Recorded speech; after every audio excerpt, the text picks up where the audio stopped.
Well, good morning, everybody.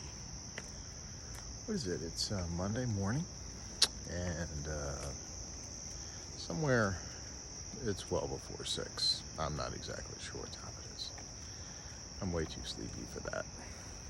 Anyway, we're out here walking Tate so that I can get to work. And over the weekend, man, my brain just went everywhere with all kinds of thoughts about what I wanted to share this week. By the way, did you guys see the Cowboys won?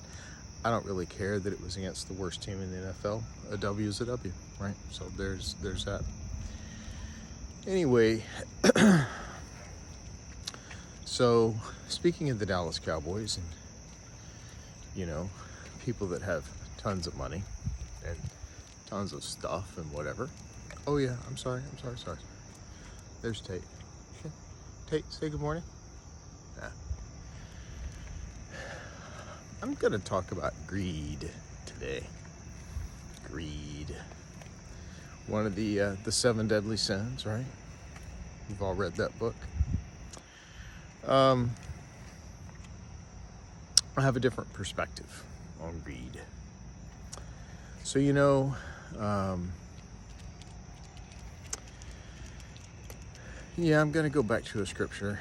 So, there's the story of the rich young ruler, and I'm sure we've all heard the story. So, he's a young ruler, he's a young king, and he's out with his people listening to Jesus teach. And the teaching is strong, and this young king is a great king. His people are well taken care of, and they're fed, and they're protected, and they're sheltered, and all the things that they're supposed to be. So this king goes to Jesus, and he says, "So, Master, what must I do to be saved? What must I do to receive this great blessing?"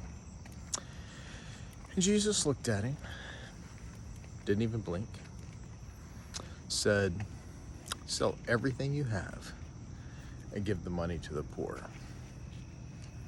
And the rich young ruler held his head down and walked away. Now, I've heard pastors teach this as a lesson of greed over and over and over. He was a good man, but he just couldn't let go of his money. Man, I just don't think this is greed. I really do not believe what he experienced was greed. I think it was fear. He basically told him to part with the one thing that he felt provided protection. He did. God often makes us face our fears.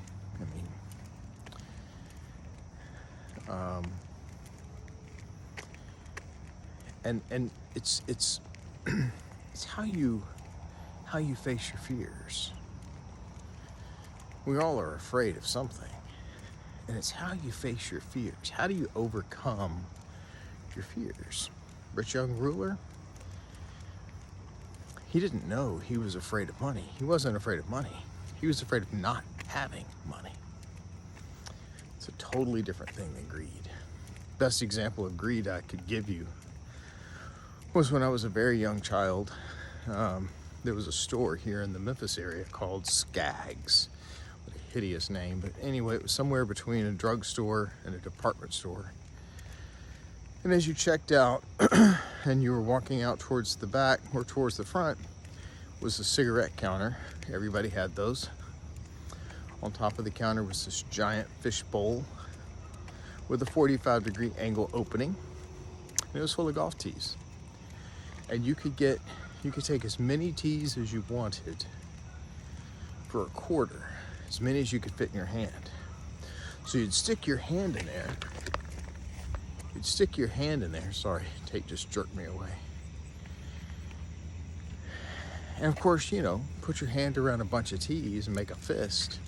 And then your fist is bigger than your hand was, so it can't come out. You have to let go of some of the T's. And I spent quite a bit of time trying to figure out how to get as many T's as possible out of there for a quarter. That's greed. That's greed. Could have just gotten a few and been done with it. But no, I tried to grab a giant handful. So that's greed. Don't worry so much about what other people do that you think is greedy. Because always remember, you have no idea what they do in the background. Could be a super rich guy. You think, wow, he doesn't share his money. You don't know that. Maybe he does. He just doesn't share it with you. It doesn't make him greedy. It makes him selective. And that's okay. So, different kind of thing today. But I hope that somehow today you'll figure out a way to be happy, to be grateful, to be humble, and figure out what you're greedy about. Figure out what you fear the most. And stop worrying about other people. Have a great day, everybody. See you tomorrow.